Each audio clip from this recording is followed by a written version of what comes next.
The president is calling for a 100% tariff on every single chip that's imported into the US, and it could send PC prices through the roof. Meanwhile, ASUS is shipping the chonkiest GPU cooler that you've ever seen. AMD is building next-gen Xbox chips, and South Korea is going full Radeon. Oh, and now you need Secure Boot just to play Battlefield 6 and Call of Duty. But that's not even the wildest part. US authorities just busted a GPU smuggling ring worth tens of millions of dollars. You know the drill, let's get into it. These guys smuggled AI GPUs worth millions through shell companies, and they just got caught right here on US soil. This one's insane. Let's check it out. Can you imagine explaining this one to your parents? My dad's in his late 60s. I can't imagine being like, hey dad, listen, people are getting busted for smuggling graphics cards to China. The elder mind could not comprehend this, but it's happening. Let's check it out. 2 Chinese nationals arrested in the US over GPU smuggling worth tens of millions of dollars, over 20 shipments of AI chips, and numerous illicit payments tracked. 20 years in prison for some GPUs? Not just some, a whole freaking ton of them. Let's find out what happened here. The Department of Justice has arrested 2 Chinese nationals on a federal criminal complaint that alleges they exported AI GPUs worth tens of millions of dollars to China in exchange for cold hard cash, baby. And these guys are gonna face up to 20 years in prison if found guilty. And as stated in a press release, the 2 alleged offenders have been charged with violating the Export Control Reform Act. Now, this has been happening for quite a while, from October of 2022 to just recently, July of this year. It's alleged that they used a company, ALX Solutions Inc., to knowingly and willfully export sensitive technology, including GPUs, from the US to China without a license or authorization. Now, this isn't just a tech crime story. This reads like a freaking,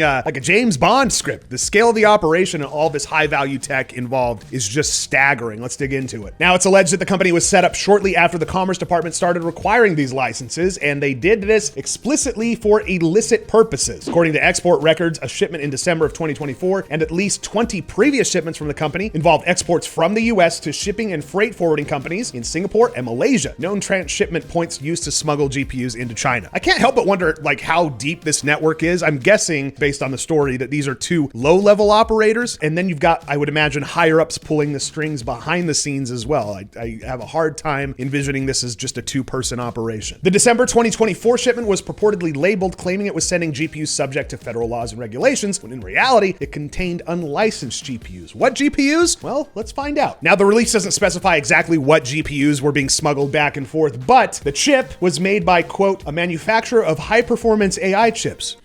Still not quite sure who it could be. Let's read on. And it's quoted as being the most powerful GPU chip on the market. I still have no idea. What could it possibly be? And is designed specifically for AI applications, including development, self-driving cars, medical diagnosis systems, and other AI-powered applications.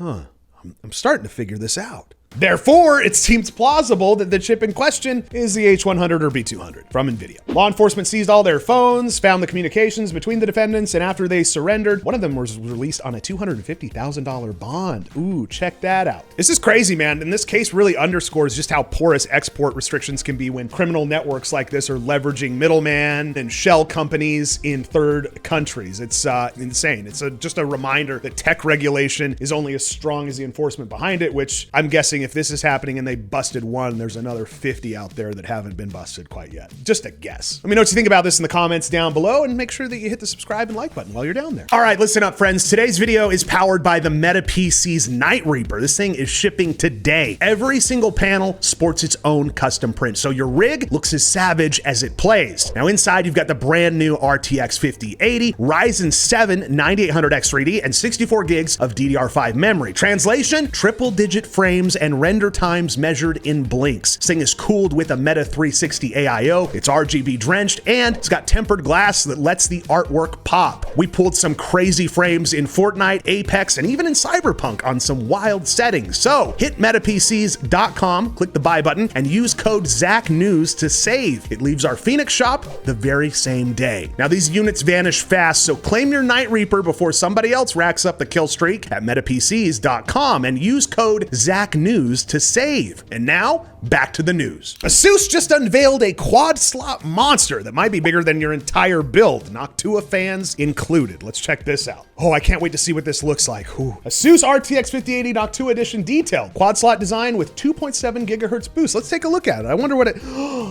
God, it's hideous. I love it. I've got some news. This thing is absolutely massive. We're gonna get into how thick this card is in a second here. But first, it came to the attention that ASUS has finally listed the full specs and images for the RTX 5080 Noctua GPU. This is a special variant that was presented some time ago, but it now appears to be nearing launch. The Noctua Edition 5080 won't be the fastest model on the market, but it's not about how fast it is, it's about how brown we can make the card, and quiet, and cool. The RTX 5080 OC models range from 2617 megahertz to 2805, with 2700 being the median value. So technically, this card's above average. In reality, this clock applies only to software-based OC through GPU Tweak 3, meaning the out-of-box is also 2.7 gigahertz. So they are just right there at the median value, huh? ASUS confirms that the RTX 5080 Noctua features 3 of these crazy Noctua fans, the NF-A12 by 25 G2 120 millimeters. It's a rare setup for a triple fan GPU. This design makes the Noctua one of the latest cards on the market with, check it out, quad slot thickness. Look at this thing. And this is also looking like a new Noctua design. Now, typically in the past, you can take a look at some of these like 30 series, 40 series cards from Noctua and ASUS. Looks a little bit different than what we're seeing with this new model. So they've updated the look and feel a little bit. Outside of that, just incredible color scheme. We love that, don't we? They've somehow leaned harder into brown. Noctua has found a way. Now, there's no pricing, no listings yet for the Noctua Edition GPU, but I can only imagine what it's going to cost and what availability is going to look like. Let me know your predictions on this bad boy down below, and let me know how much you love this design, this color scheme.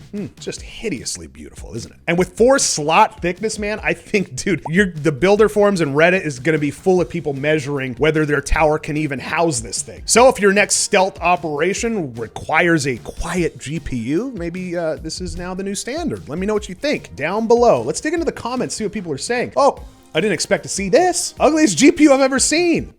No, don't say that. It would have been nice with only 2 fans. 3 12-centimeter fans is too much. Oh Lord, it's hideous. Noctua engineers use ugliness to move air better. Well, that about wraps it up, doesn't it? Let me know what you think about this card in the comments down below. AMD and Microsoft are teaming up again, but this time it's not just for consoles, it's for freaking everything. Let's dig into it. AMD confirms it's developing custom chips with Microsoft, and it's gonna power next-gen Xbox devices, including consoles, PCs, and handhelds. Are we heading towards a future where your Xbox Sidekick is as powerful as your gaming rig potentially? I don't know about that. Let's find out. AMD has confirmed the development of custom chips that will power future Microsoft Xbox platforms, such as consoles, PCs, and handhelds. Now, this was during the Q2 earnings call for AMD that this one slipped. They went over all of their amazing revenue jumps and all that fun stuff. But in the highlights on this revenue earnings call, AMD reaffirmed its multi-year collaboration with Microsoft in designing custom chips. But the most interesting thing is that the company mentions that this particular SoC won't just power the next-gen Xbox console, but also PCs and handhelds. We know that AMD will be making custom SoCs for both Sony's next-gen PlayStation and Microsoft's next-gen Xbox. AMD's FSR technology was co-developed with Sony, so they're collaborating on both fronts. But the main question is AMD finally going to bring a console-like custom chip to PC? Well, AMD has a strong suite of SoCs in its portfolio. The Ryzen Z2 series powers the Xbox gaming handheld, that ROG Xbox Ally, as you guys know, which was developed in collaboration with ASUS. Even the Xbox Series X and S consoles have a lot of familiarity with PC architecture. They utilize a similar x86 CPU Zen architecture and RDNA for the GPU. So AMD's making a special all-in-one chip for Microsoft that could be used in a bunch of devices like the next-gen Xbox console, portable Xbox, you know, kind of like the Steam Deck, or even that ROG Xbox Ally, or even potentially pre-built gaming PCs and laptops. For a long time, the closest thing to custom console-like SoCs on a PC was APUs, which combines the CPU and GPU architecture from AMD and the most recent Ryzen AI Max offerings to just show how far AMD can scale these chips. So it looks like Microsoft's goal with its next-gen Xbox ecosystem is to offer the same silicon across multiple platforms. I guess the cool part is that this chip could really power everything, which makes it easier for people to get a smooth gaming experience no matter what device that they're using. So that's kind of a fun thing. But there's a catch. These chips would be soldered directly onto the motherboard, which means you can't swap them out or upgrade them or all that good stuff like you can with a normal desktop PC, which is fine for laptops and handhelds, but for gamers who like to build or upgrade their own systems, this obviously would not apply. With that said, these are definitely interesting times as consoles and PCs come closer to each other on an architectural level. With the talks Microsoft is having about redefining its Windows OS across all platforms, it means that PC gamers will be able to reap the rewards as some of the console exclusive optimizations and experiences will be coming to them in the near future. So this move could kind of rewrite how we think about console upgrades and cycles. It might not be about next gen specs, but more about flexibility. It sets sets the stage for a future where things like your Xbox Sidekick could potentially be as powerful as some gaming rigs. Let's get into the comments, see what all the nice people are saying. Damn,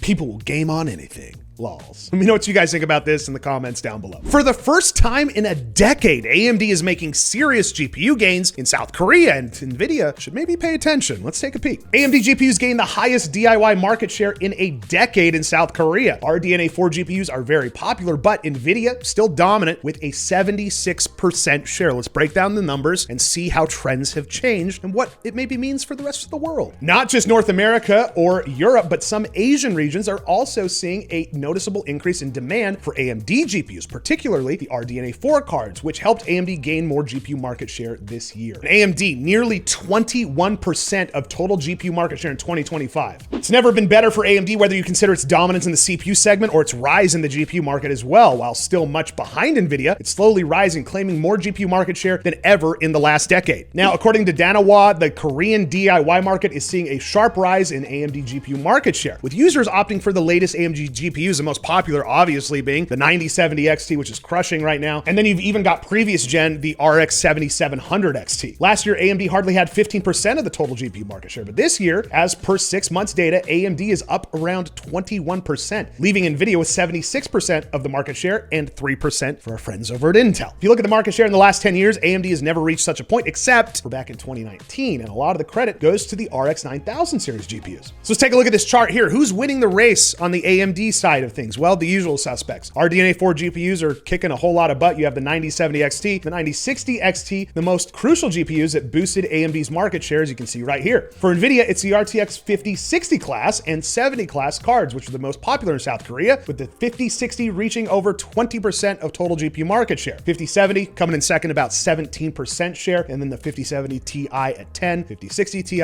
around 9. I mean, it's not like a total comeback yet, but AMD is definitely putting its foot in the door. It's kind of rare and interesting, also a little bit fun, to see NVIDIA's stranglehold crack, but the Korean DIY crowd is clearly loving what AMD is doing. And we've already seen numbers like that coming out of Germany with Mind Factory as well. Now, watching that share creep up, personally, it fills me with a lot of geeky joy because competition breeds innovation and AMD is free cycling right now. The president just proposed a 100% tariff on every imported chip, which could nuke PC gaming prices across the board. Let's take a peek. All right, everybody's got an opinion on this. I'm curious what yours are in the comments down below. While you're down there, throw a like and a subscribe as well if you want to keep up with news like this. President Trump to impose a whopping 100% tariff on all chips coming into the US, no extra charge on semiconductors that are produced domestically. And you do have some companies that are positioned potentially to be exempt due to investments that they're making here in the US. I'll get into those. Apple is one of them. They made some moves right on the heels of the announcement of this news, which we'll dive into. But first, the US administration is imposing a massive 100% tariff on chip imports into the US, and this is a bid by the government to increase domestic production. President Trump is eager for companies like TSMC and others to set up facilities in the region, and he claimed that if you're building in the US, there's no charge. The markets were expecting a 25 to 50% figure of a chip tariff, but 100% means that the American tech companies cannot source semiconductors from the likes of Taiwan in a viable economic figure. Here's a quick clip of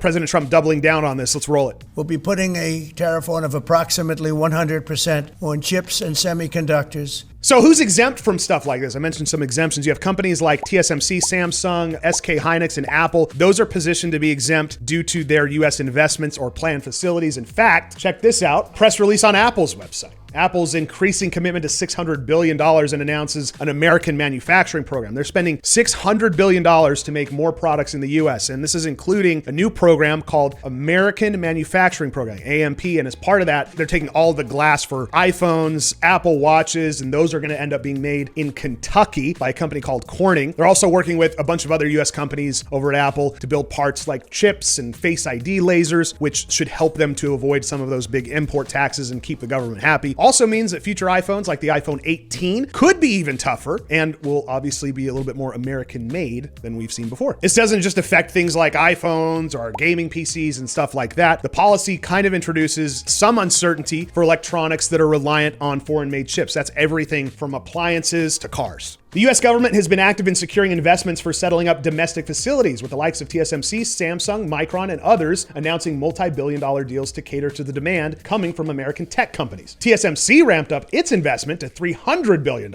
and the company's proceeding with the development of its Arizona manufacturing massively at a rapid pace, which shows that there's a need to set up an independent supply chain in the US now that importing chips seems downright impossible now. Now, I guess it depends on how you view this as well. There's a lot of people and analysts that are viewing this as more of like a leverage and trade negotiation rather than permanent policy. But again, we'll see where things land on this one. Now, if this becomes permanent, brace for price shocks across everything that has a chip inside of it. It's a big week for the president and chips. I mean, I just saw this as well. This went out on platform Truth Social from the president, calling out the CEO of Intel. Check this out. The CEO of Intel is highly conflicted and must resign immediately. There is no other solution to this problem. Thank you for your attention to this matter. And I think this all kind of goes back to, and it's explained in this article, that he's demanding the resignation of Intel CEO mainly because of recent reports of his link with Chinese entities. So calling for the resignation of Intel's brand new CEO. Boy, a whole lot going on when it comes to tariffs and the chip and semiconductor industry. There's so much to keep on here. Let me know what you think about this in the comments down below if you're trying to maybe get some last minute buys in before you start to see some prices go up. Let me know where you land on this in the comments.